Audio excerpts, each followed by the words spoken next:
साथ बदलते भारत की शान।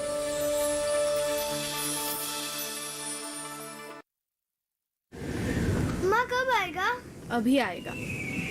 अरे बोलो ना माँ, कब आएगा? बोला ना, अभी आ जाएगा। ये ले, आ गया कुआं। अरे कुआं नहीं माँ, हमारे घर नल से जल कब आएगा? नल से जल? अरे गुड्डी, बहुत जल्दी आएगा पानी। जल जीवन मिशन आ चुका है। हम 1 कदम उठाएंगे तो सरकार 10 कदम उठाएगी। सच?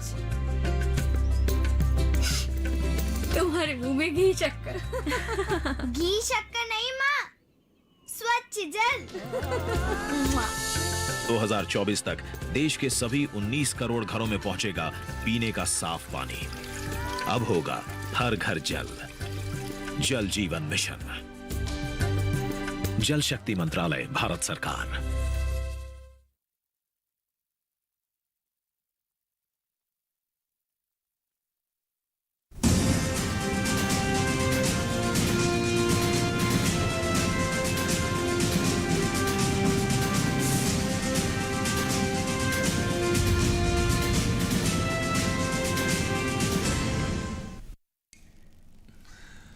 नमस्कार, किसान समाचार में आपका स्वागत है। मैं हूं नदीम अंसारी। शुरुआत करते हैं हेडलाइंस के साथ।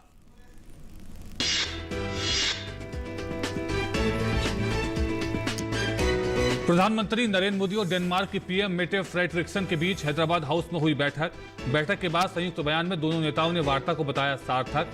स्वास्थ्य और कृषि क्षेत्र में दोनों देश सहयोग को हुए सहमत। हरित सामरिक गठजोड़ पर भी मिलकर करेंगे काम।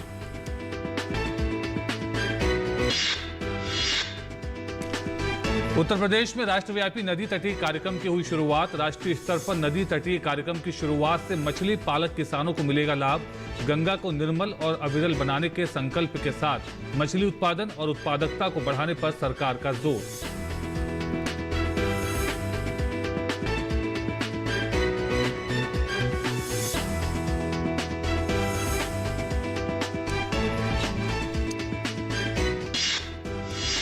असंगठित क्षेत्र के 3 करोड़ से ज्यादा श्रमिकों ने ई श्रम पोर्टल पर कराया पंजीकरण। केंद्रीय श्रम एवं रोजगार मंत्री भूपेंद्र यादव ने देश के असंगठित कामगारों के पहले राष्ट्रीय डेटाबेस की दी जानकारी। ई श्रम कार्ड देश भर में सरकारी लाभ प्राप्त करने के लिए एकल कार्ड के रूप में करेगा काम।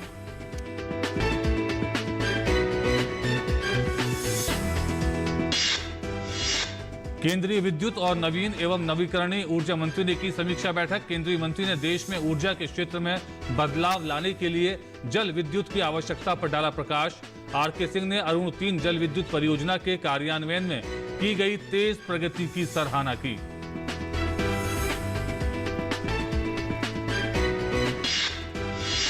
और राष्ट्रीय स्वच्छ गंगा मिशन और वॉश इंस्टीट्यूट के बीच हुआ समझौता।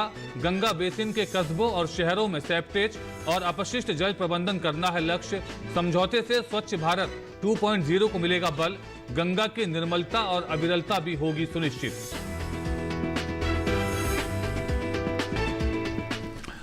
और हेडलाइंस के बाद आइए अब देखते हैं खबरों को विस्तार से। प्रधानमंत्री नरेंद्र मोदी और डेनमार्क की प्रधानमंत्री के बीच आज द्विपक्षीय वार्ता हुई। भारत और डेनमार्क के बीच 4 समझौतों पर हस्ताक्षर किए गए। दोनों देशों के बीच इसके अलावा 3 वाणिज्यिक समझौते पर भी हस्ताक्षर हुए। दोनों देशों के प्रधानमंत्रियों के बीच द्विपक्षीय बातचीत के बाद समझौते पर हस्ताक्षर किए गए।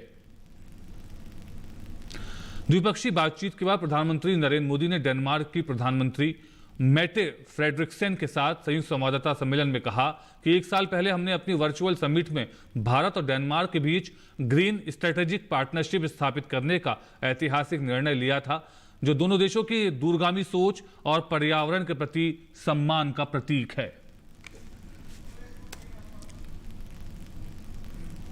आज से 1 साल पहले हमने अपनी वर्चुअल समिट में भारत और डेन निर्णय लिया था। यह हम दोनों देशों की दूरगामी सोच और पर्यावरण के प्रति सम्मान का प्रतीक है। यह पार्टनरशिप एक उदाहरण है कि किस प्रकार सामूहिक प्रयास के द्वारा टेक्नोलॉजी के माध्यम से पर्यावरण को संरक्षित रख सकते हुए ग्रीन ग्रोथ के लिए काम किया जा सकता है।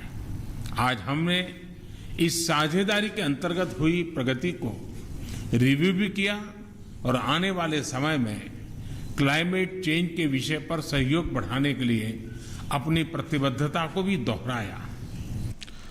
दोनों देशों ने कृषि क्षेत्र में सहयोग बढ़ाने का फैसला किया है। प्रधानमंत्री मोदी ने बताया कि भारत में एग्रीकल्चरल प्रोडक्टिविटी और किसानों की आय बढ़ाने के लिए कृषि संबंधित टेक्नोलॉजी में भी दोनों देशों ने सहयोग करने का फैसला किया है। इसके तहत food safety, cold chain, food processing, fertilizers, fisheries, aquaculture आदि क्षेत्रों की टेक्नोलॉजीज पर काम किया जाएगा। भारत में एग्रीकल्चर प्रोडक्टिविटी और किसानों की आय बढ़ाने के लिए कृषि संबंधित टेक्नोलॉजी में भी हमने सहयोग करने का निर्णय लिया है। इसके अंतर्गत food safety, cold chain, food processing, fertilizers, fisheries, aquaculture आदि अनेक क्षेत्रों की टेक्नोलॉजीज पर काम किया जाएगा। हम smart water resource management, waste to best और एफिशिएंट सप्लाई चेन जैसे क्षेत्रों में भी सहयोग करेंगे। केंद्रीय मत्स्य पालन, पशुपालन एवं डेयरी मंत्री पुरुषोत्तम रूपाला ने शुक्रवार को गढ़मुक्तेश्वर, उत्तर प्रदेश के ब्रिज घाट में नदी तटीय कार्यक्रम का शुभारंभ किया। राष्ट्रीय स्तर के नदी तटीय कार्यक्रम के शुभारंभ में कुल 5 राज्यों ने हिस्सा लिया और कुल 8.85 लाख मछली के बच्चों का पालन किया गया। इन 5 राज्यों में 1060 से ज्यादा लोगों ने भागीदारी की और राष्ट्रीय स्तर पर नदी तटीय कार्यक्रम की शुरुआत हुई। इस अवसर पर गंगा को स्वच्छ निर्मल बनाने के लिए गंगा में मछली भी छोड़ी गई। इस अवसर पर लोगों को गंगा को निर्मल एवं अविरल बनाने का संकल्प भी दिलाया गया। वहीं मत्स्य पालन के 8 लाभार्थियों को भी प्रमाण पत्र वितरित किए गए। इसके साथ ही केंद्रीय मंत्री ने बताया कि ऐसा संभव नहीं है कि हर किसी को नौकरी दी जाए, इसीलिए लोगों को आय बढ़ाने के लिए उनको मत्स्य पालन, मछली पालन करना चाहिए।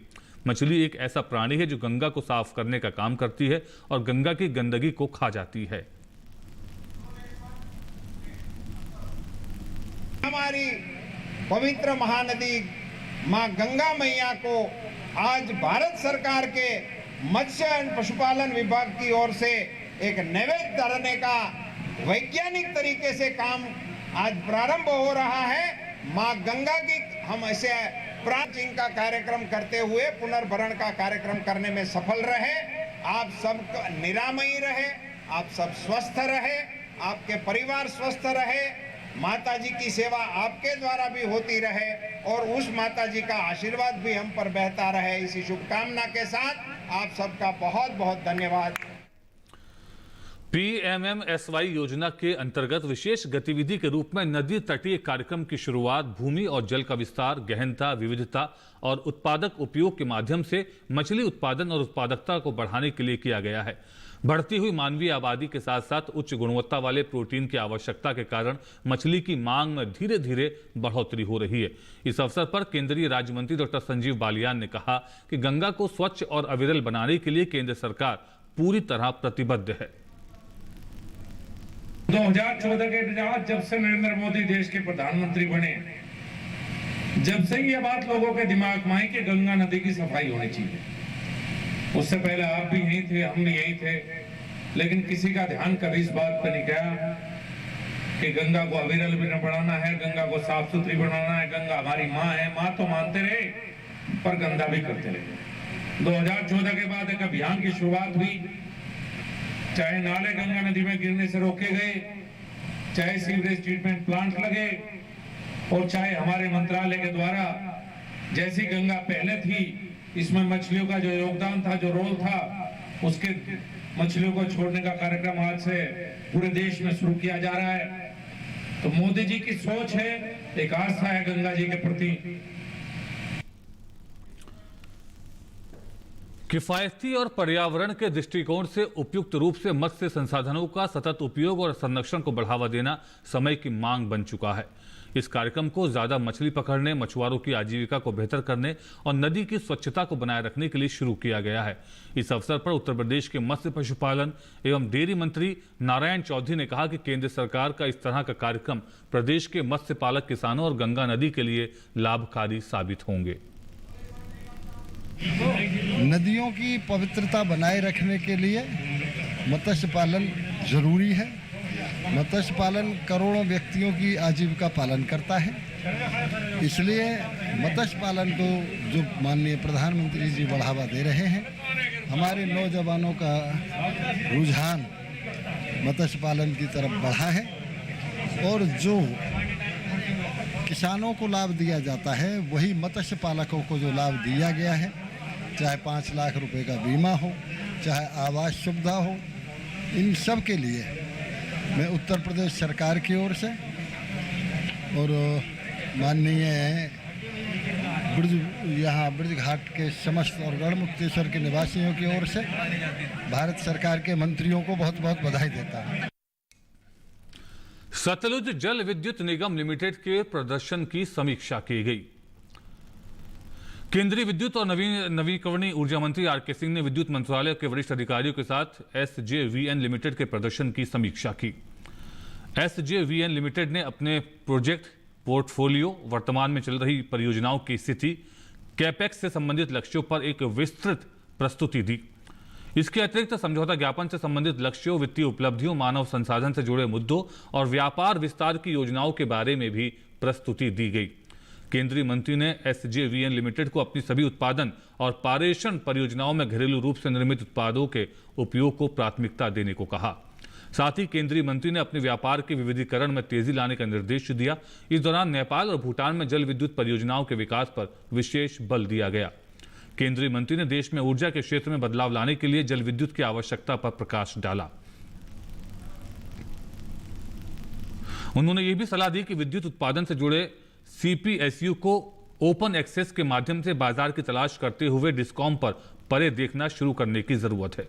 आर.के. सिंह ने SJVN लिमिटेड द्वारा नेपाल में 900 मेगावाट के अरुण 3 जल विद्युत परियोजना के कार्यान्वयन में की गई तेज प्रगति की सराहना की।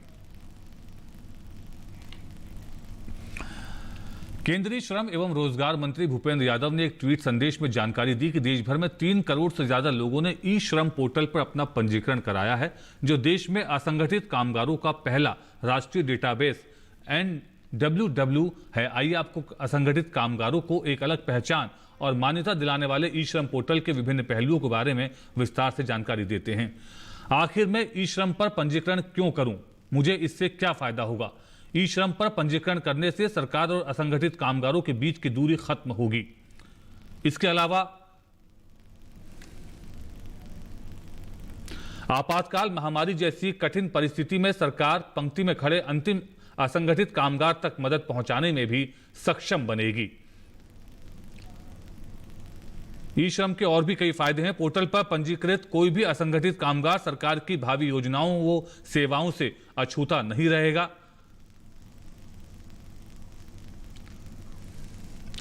ई-श्रम पर पंजीकरण असंगठित कामगारों के लिए फायदे की बात है। नजदीकी कॉमन सर्विस सेंटर पर जाकर पंजीकरण करें या स्व पंजीकरण के लिए www.ESHRAM.gov.in पर क्लिक करें। और अब आइए देखते हैं कि कैसा रहा देश भर की मंडियों का हाल। भारतीय खाद्य निगम की ओर से धान किसानों से खरीद की जा रही है। 4 अक्टूबर तक के लिए जारी ताज़ा आंकड़ों के मुताबिक पंजाब, हरियाणा, उत्तर प्रदेश, तमिलनाडु, उत्तराखंड, चंडीगढ़, जम्मू कश्मीर, केरल, गुजरात, आंध्र प्रदेश और केंद्र शासित प्रदेशों से जारी धान की खरीद में तेजी आई है। 4 अक्टूबर 2021 तक धान किसानों से 6 करोड़ टन से अधिक की धान खरीदी जा चुकी है। भारतीय खाद्य निगम की ओर से जारी ताज़ा आंकड़ों के अनुसार पंजाब राज्य से धान की सबसे ज्यादा खरीद हुई है। पंजाब से अब तक 135 लाख टन धान खरीदा जा चुका है। वहीं तेलंगाना राज्य से 94,54,000 टन, आंध्र प्रदेश से 56,67,000 टन, हरियाणा राज्य से 37,89,000 टन, ओडिशा से 52,62,000 टन, छत्तीसगढ़ से 46,73,000 टन, जबकि उत्तर प्रदेश राज्य से धान की कुल खरीद 44,78,000 टन की हुई है। वहीं इन दिनों देश भर में धान की खेती चल रही है। बीते कुछ समय से पीछे चल रही धान की बुआई में अब अच्छी बढ़त दर्ज की गई है। धान का रकबा बीते साल से 84,000 हेक्टेयर आगे चल रहा है। कृषि मंत्रालय की ओर से साल 2021 के 17 सितंबर तक के लिए जारी ताज़ा आंकड़ों के अनुसार धान की कुल बुआई 4,14,18,000 हेक्टेयर में हो चुकी है, जबकि बीते साल इस दौरान धान की खेती 4,13,34,000 हेक्टेयर में हुई थी। धान के हाजिर भाव पर नजर डालें तो एग्मार्क नेट के अनुसार शुक्रवार को कृषि उपज मंडियों में धान के भाव इस प्रकार रहे। धान का कटोरा कहे जाने वाले राज्य छत्तीसगढ़ की नगरी मंडी में 7 अक्टूबर को धान का भाव था 1510 रुपए। 8 अक्टूबर को इसके भाव में 20 रुपए की बढ़त दर्ज हुई और भाव 1530 रुपए हो गया। तेलंगाना की हुजूर नगर मंडी में बीते 2 दिनों के दौरान धान के भाव स्थिर रहे। यहाँ 7 और 8 अक्टूबर को धान बिना किसी उठापटक के 1888 रुपए पर बिकी। धान के भाव में स्थिरता का सिलसिला पंजाब की नवांशहर मंडी में भी कायम रहा। यहाँ 7 अक्टूबर को धान का भाव था 1960 रुपए। 8 अक्टूबर को इसके सौदे बिना किसी फेरबदल के 1960 रुपए पर बने रहे। जबकि उत्तर प्रदेश की लखीमपुर मंडी में धान के सौदों में 10 रुपए की बढ़त के साथ कारोबार हुआ। यहाँ 8 अक्टूबर को धान का भाव रहा 1410 रुपए, जो 7 अक्टूबर को 1400 रुपए था। बता दें कि कृषि मंत्रालय ने 2021-22 के लिए मुख्य खरीफ फसलों के पहले अग्रिम अनुमान को जारी किया है। घरेलू स्तर पर धान की पैदावार साल 2021-22 के दौरान अच्छी हो सकती है, जिसका असर भाव पर पड़ सकता है। साल 2021-22 के दौरान धान की कुल पैदावार 107.04 मिलियन टन अनुमानित है। ये बीते 5 सालों यानी 2015-16 से 2019-20 तक 97.83 मिलियन टन की औसत उपज की तुलना में 9.21 मिलियन टन अधिक है। शुक्रवार को ज्यादातर कृषि उपज मंडियों में मसूर की आवक सामान्य रही। मंडियों में मसूर के सौदों में मजबूती के साथ कारोबार हुआ, हालांकि कुछ मंडियों में भाव स्थिर रहे। बात इसके हाजिर भाव की करें तो एग्मार्क नेट के अनुसार उत्तर प्रदेश की अलीगढ़ मंडी में 7 अक्टूबर को मसूर का भाव था 6570 रुपए। 8 अक्टूबर को इसके भाव में 10 रुपए की तेजी आई और भाव 6580 रुपए पर जा पहुंचा। राज्य की बलरामपुर मंडी में इसी तरह मसूर के सौदों में 100 रुपए की बढ़त के साथ कारोबार हुआ। यहाँ 8 अक्टूबर को मसूर का भाव रहा 6700 रुपए, जो 7 अक्टूबर को 6600 रुपए था। मसूर के भाव में उठाव का सिलसिला तुलसीपुर मंडी में भी बरकरार रहा। यहाँ 7 अक्टूबर को मसूर का भाव था 6600 रुपए। 8 अक्टूबर को इसके सौदों में 50 रुपए का उछाल आया और भाव जा पहुंचा 6650 रुपए पर। जबकि यहीं की लखीमपुर मंडी में 8 अक्टूबर को मसूर का भाव 10 रुपए गिरकर 5870 रुपए से 5860 रुपए हो गया। मध्य प्रदेश की खुजनेर मंडी में शुक्रवार को मसूर की खरीद 6865 रुपए पर हुई। दलहन के निर्यात पर नजर डालें तो देश से होने वाले दलहनों के निर्यात में इस साल गिरावट दर्ज की गई है। साल 2021 के अप्रैल से जुलाई महीने के दौरान दलहन का निर्यात घटा है। वाणिज्य मंत्रालय की संस्था एपीडा की ओर से जारी ताज़ा आंकड़ों के अनुसार देश से 73,819 टन दालों का निर्यात हुआ है। वहीं बीते कुछ दिनों से पीछे चल रही दलहन की खेती में अब कुछ बढ़त दर्ज की गई है। देश भर में खरीफ दलहनी फसलों में शामिल अरहर और मूंग का रकबा बीते साल के मुकाबले आगे चल रहा है।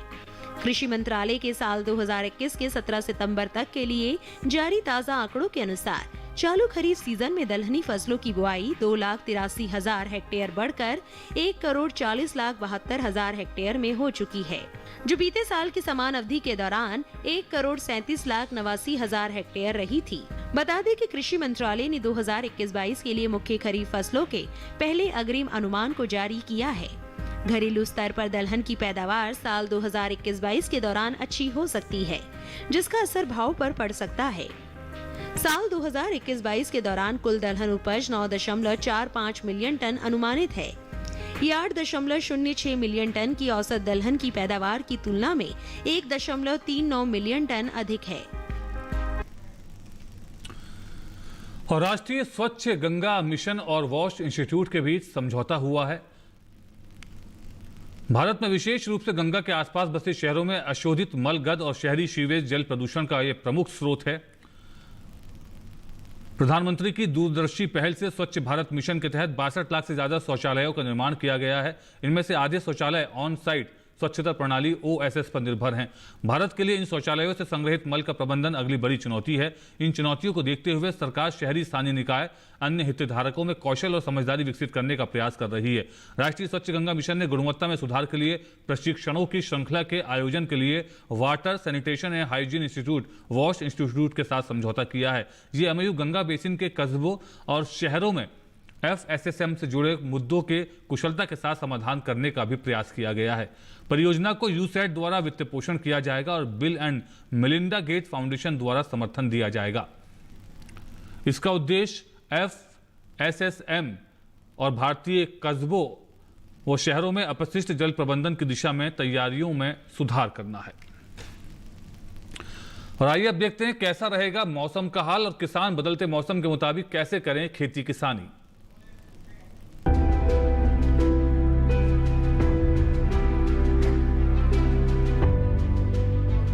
मेथी के लिए बहुत अधिक पानी की जरूरत नहीं होती। यही वजह है कि इसकी खेती ज्यादा बारिश वाले इलाकों में कम ही की जाती है। वैज्ञानिकों का ये भी कहना है कि जिन खेतों में मेथी लगी हो उनमें जल निकासी की उचित व्यवस्था होनी चाहिए। इसकी बुआई के लिए दोमट या बलुई दोमट मिट्टी सबसे उपयुक्त होती है। बुआई से पहले खेत को अच्छी तरह जोते और मिट्टी को भुरभुरा बना ले। साथ ही पाटा लगाकर खेत को समतल कर ले। आखिरी जुताई में 100 से 150 क्विंटल प्रति हेक्टेयर के हिसाब से गोबर की खाद मिला दे। मेथी की बुआई में 1 हेक्टेयर जमीन पर 20 से 25 किलो तक बीज लगते हैं। बोने से पहले बीजोपचार भी जरूरी है। खरपतवार नियंत्रण के लिए बुआई के 25 से 30 दिन बाद पहली और 2 महीने बाद दूसरी निराई गुड़ाई करें। अगर आपके खेत में ज्यादा खरपतवार उगते हो तो बुआई के 1-2 दिन के भीतर ही विशेषज्ञों की सलाह पर उचित दवाओं का छिड़काव करें। ऐसा करने से खरपतवार जमते नहीं हैं। जहाँ तक बीमारियों का सवाल है तो मेथी में उकठा रोग, पाउडरी मिल्ड्यू यानी चूर्निल आसिता रोग हो सकता है। इसे ग्रामीण भाषा में दहिया भी कहा जाता है। इसके अलावा मेथी को डाउनी मिल्ड्यू यानी मृदोरोमिल आसिता और पत्ती पर धब्बा रोग लगने की आशंका रहती है। इन पर बीजोपचार के जरिए ही नियंत्रण हो जाता है। सब्जी के लिए उगाई गई मेथी की 4-5 बार कटाई होती है, जबकि बीज के लिए उगाई गई मेथी की पत्ती को 2 से 3 बार ही काटते हैं। बीज के लिए फसल मार्च में पककर तैयार हो जाती है। 1 हेक्टेयर में 90 से 100 क्विंटल तक सब्जी ली जा सकती है, जबकि बीज वाली मेथी से 15 से 20 क्विंटल सब्जी और 12 से 15 क्विंटल तक दाना लिया जा सकता है।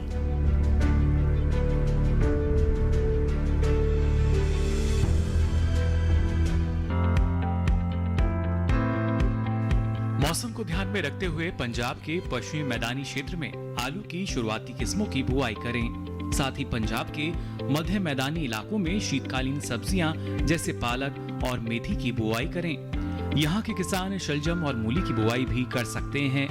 वहीं हरियाणा के पश्चिमी अंचल में कपास की तुड़ाई करें। साथ ही यहाँ के किसान बाजरे की कटाई कर लें। कटी उपज को सुरक्षित स्थान पर भंडारित करें। हरियाणा के पूर्वी क्षेत्र में अगेती आलू की बुआई कर लें। हरियाणा के किसान पछेती फूलगोभी की रोपाई भी कर सकते हैं। अभी का समय हरियाणा में पालक, धनिया, मेथी की बुआई के लिए उपयुक्त है। हरियाणा के किसान लहसुन और मूली की बुआई भी कर सकते हैं। यहाँ के किसान मटर की शुरुआती किस्में अगेता 7 और AP3 की बुआई कर सकते हैं। साथ ही आलू की अगेती किस्मों में जैसे कुफरी सूर्या, कुफरी पुखराज, कुफरी अशोक और कुफरी चंद्रमुखी की बुआई भी की जा सकती है। वहीं दिल्ली और आसपास के किसान अगेती मटर और गाजर की बुआई जारी रखें।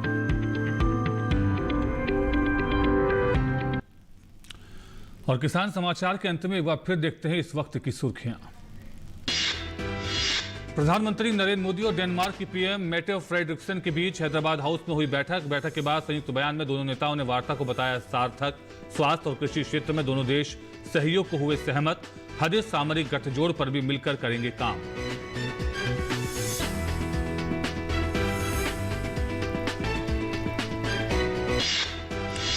उत्तर प्रदेश में राष्ट्रव्यापी नदी तटीय कार्यक्रम की हुई शुरुआत। राष्ट्रीय स्तर पर नदी तटीय कार्यक्रम की शुरुआत से मछली पालक किसानों को मिलेगा लाभ।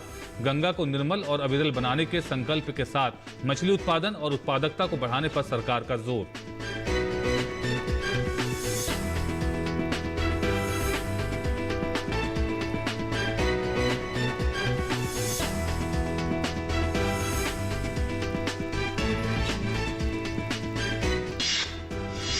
असंगठित क्षेत्र के 3 करोड़ से ज्यादा श्रमिकों ने ई श्रम पोर्टल पर कराया पंजीकरण। केंद्रीय श्रम एवं रोजगार मंत्री भूपेंद्र यादव ने देश के असंगठित कामगारों के पहले राष्ट्रीय डेटाबेस की दी जानकारी।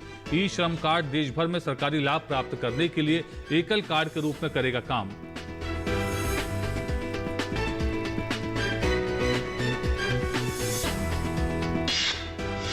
केंद्रीय विद्युत और नवीन एवं नवीकरणीय ऊर्जा मंत्री ने की समीक्षा बैठक।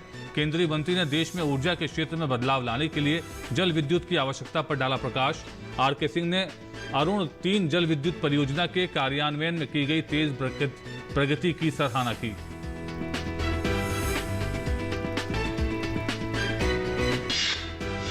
और राष्ट्रीय स्वच्छ गंगा मिशन और वॉश इंस्टीट्यूट के बीच हुआ समझौता। गंगा बेसिन के कस्बों और शहरों में सेप्टेज और अपशिष्ट जल प्रबंधन करना है लक्ष्य। समझौते से स्वच्छ भारत 2.0 को मिलेगा बल। गंगा की निर्मलता और अविरलता भी होगी सुनिश्चित।